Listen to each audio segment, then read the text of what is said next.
Hi again, everyone. I'm Mike Lucas for UWBadgers.com with Tuesday's practice report from Camp Randall Stadium. I'm joined by tailback Montee Ball.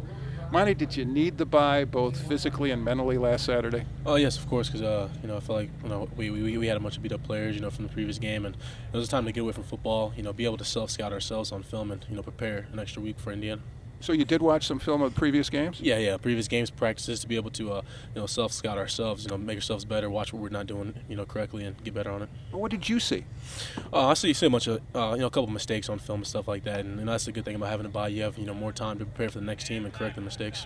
Now, you said get away from football. Did you really get away from football, or did you watch college football all Saturday? Really didn't get away from football at all. Really just staying off our feet and like I said, watching film and also watching college football. Do you enjoy watching other teams and maybe individuals? Oh yeah, of course. Time to see what other programs are doing.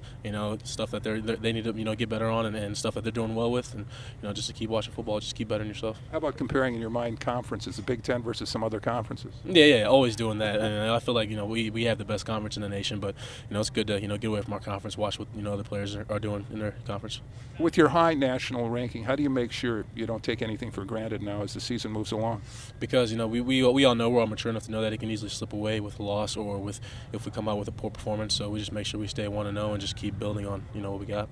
With Indiana here Saturday, if you think back a couple of years, the first time you went over 100 yards was against Indiana. You remember anything from that game? I remember that I just ran hard. I was determined, not to let my players down, for them to count on me and just get the job done. I plan on doing the same this week. Montee, you start thinking about all those touchdowns that you've collected since then? Of course, but I mean, like I said, it's an offensive, collective goal or an achievement, because they do a great job up front blocking for me, and like I said, we just keep building on it and make sure we just keep this thing going. When you get in the red zone, or better yet, when you get inside the 10, what's your mindset about getting into the end zone? Honestly, my mindset is I wanna run this ball into the end zone. Because I feel like I prepare myself. I prepare extremely hard during practice and stuff like that, and I just want to finish the drive strong. Because you've lost so much weight, people have wondered about your power. Still there? Yeah. I feel just as strong, even stronger than last year, and hopefully I'm showing that. Final thought: how important is it to start what is the equivalent of the second half on the right foot against Indiana? Yeah, it's very important. Coming off this bye to just come off even stronger than we did this, the first 5 games of the season, because we got to make sure that we stay on top of our game and keep making some noise. Good luck the rest of the way. Thank you. For Montee Ball, I'm Mike Lucas. We'll come back with a Wednesday practice report on the defense. Thanks for watching UWBadgers.com.